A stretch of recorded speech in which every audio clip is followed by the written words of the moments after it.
Hi friends, வணக்கம். இது நம்ம சேனல் பியூட்டி ரெசிபீஸ் தமிழ். நான் உங்கள் திவ்யா. இன்னைக்கு நம்ம வீடியோல நோய் எதிர்ப்பு சக்தியை அதிகரிக்கக்கூடிய ஒரு மூலிகை கஷாயத்தை பற்றி தான் பார்க்க போகிறோம். இந்த கஷாயத்தில் நாம் பயன்படுத்தக்கூடிய மூலப்பொருள் பார்த்தீங்கன்னா இந்த கற்பூரவள்ளி இலை. இந்த இலை குழந்தைகள் இருக்கிற எல்லா வீட்டிலையும் கட்டாயம் இருக்க வேண்டிய மூலிகை செடி. எப்பேற்பட்ட சளி, இருமல் போன்ற சுவாச பிரச்சனைகளை எல்லாமே போக்கக்கூடியது. இது வாசனை கற்பூரம் போல இருக்கிறதுனால தான் இதுக்கு பேர் கற்பூரவள்ளி இலைன்னு வச்சுருக்காங்க. இப்போ இந்த கற்பூரவள்ளி இலைகளை ஒரு 8லேருந்து 10 இலைகளை நான் எடுத்துக்கிறேன். அடுத்ததாக நாம் இதில் துளசியையும் கொஞ்சம் சேர்த்துக்க போகிறோம். இது ஒரு 4லேருந்து 5 துளசி இலைகள் எடுத்துட்டால் போதும், ரொம்ப எடுக்கணும்னு தேவையில்லை. இந்த துளசிக்கு நேச்சுரலாகவே சளியவும் வறட்டு இருமலையும் போக்கக்கூடிய ப்ராப்பர்ட்டிஸ் நிறையவே இருக்குது. அது மட்டும் இல்லாமல் இது விதமான சுவாச பிரச்சனையும் தீர்வு அளிக்கக்கூடிய ஒரு மூலிகை. அடுத்ததாக நம்ம இதில் எடுத்துருக்கக்கூடிய பொருள் பார்த்திங்கன்னா வெற்றிலை. இந்த வெற்றிலை தொண்டை வலியை சரி செய்ய பயன்படுத்துதுங்க. அந்த காலத்தில் எல்லா தாத்தா பாட்டியுமே இந்த வெற்றிலையை வச்சு இடிச்சிட்டு சாப்பிட்ட பிறகோ இல்லை எப்பொழுதுமே வாயில் போட்டு அதை அசை போட்டுக்கிட்டே இருப்பாங்க. அது நம்ம சும்மா அவங்க பொழுதுபோக்குக்காக பண்ணுறாங்கன்னு நினச்சிக்கிட்டு இருக்கோம். ஆனால் அப்படி கிடையாதுங்க. இந்த வெற்றிலையில் ஏகப்பட்ட ஹெல்த் பெனிஃபிட்ஸ் இருக்குது. அடுத்தது மிளகு நம்ம சமையல் அறையில் எப்போவுமே சாதாரணமாக இருக்கக்கூடிய ஒன்று தான். இது சளி தொல்லையிலிருந்து விடுபட உதவுது. அது மட்டும் இல்லாமல் நோய் தொற்றிலிருந்து நம்ம தற்காத்து கொள்ளவும் இந்த மிளகு ரொம்பவும் பயன்படுது. சுக்கு தலைவலி, வாய்க்குமட்டல், வாய்வு போன்ற பிரச்சனைகளை தீர்க்க வல்லது. வாங்க கஷாயம் எப்படி செய்யறதுன்னு பார்க்கலாம். இப்போ இதுக்கு ஒரு 10 கற்பூரவள்ளி இலை, ஒரு 4லேருந்து 5 துளசி இலைகள், ஒரு வெற்றிலை, ஒரு 20 மிளகு, ஒரு துண்டு அளவுக்கு சுக்கு. இப்போ இந்த இலைகள் எல்லாத்தையுமே நல்லா தண்ணி விட்டு அலசிக்கலாம்.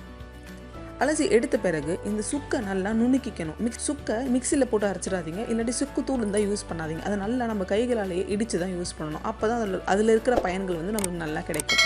அதே போல் மிளகையும் நம்ம நல்லா கையாலேயே தட்டி எடுத்துக்கலாம். அதை மிக்சியில் போட்டு கிரைண்ட் பண்ணிடாதீங்க.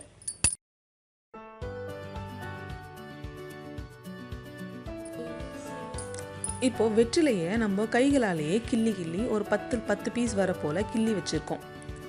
சுக்கரையும் நல்லா தட்டி எடுத்துகிட்டு வந்துட்டோம், மிளகையும் நல்லா தட்டி எடுத்துகிட்டு வந்துட்டோம். இப்போ இது எல்லாத்தையுமே நம்ம கஷாயத்தில் ஆட் பண்ணிக்கலாம். ஒரு 4 பேருக்கு தேவையான அளவுக்கு கஷாயம் செய்ய போகிறேன். அதுக்கு ஒரு பாத்திரத்தில் ஒரு 1/2 லிட்டர் அளவுக்கு தண்ணி சேர்த்துக்கோங்க. தண்ணி கொதி நிலைக்கு வந்த பிறகு அதில் துளசி இலை, கற்பூரவள்ளி இலை, வெற்றிலை மற்றும் சுக்கு, மிளகு ஆகியவற்றையும் அதில் நல்லா சேர்த்துக்கலாம். சேர்த்துட்டு ஒரு கொதி வந்த பிறகு அதை ஒரு தட்டு போட்டு மூடிடுங்க.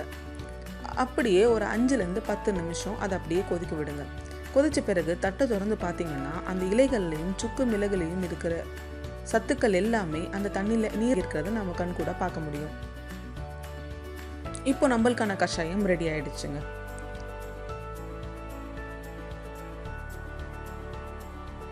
இந்த கஷாயத்தை சின்னவங்கலேருந்து குழந்தைங்கள்லேருந்து பெரியவங்க வரைக்கும் எல்லாருமே எடுத்துக்கலாம். குழந்தைங்களுக்குன்னு கொடுக்கும்போது ஒரு 4லேருந்து 5 டீஸ்பூன் வர அளவுக்கு கொடுத்தா போதும். பெரியவங்க ஒரு டம்ளர் அளவுக்கு எடுத்துக்கலாம்.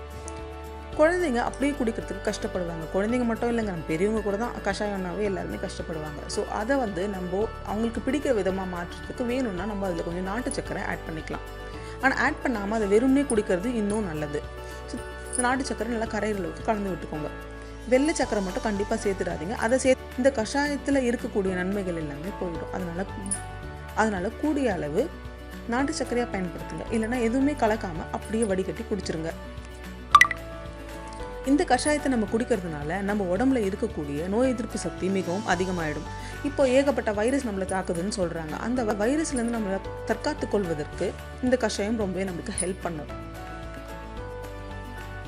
இந்த கஷாயத்தை எல்லாருமே வாரத்துக்கு ஒரு முறை குடிச்சு வரும்பொழுது நம்ம நோய் எதிர்ப்பு சக்தி அதிகமாகிறது மட்டும் இல்லாமல் எந்த விதமான வைரஸும் நம்மளை தாக்காமல் நம்மளை ஹெல்த்தியாக ஆரோக்கியமாக வச்சுக்கும்.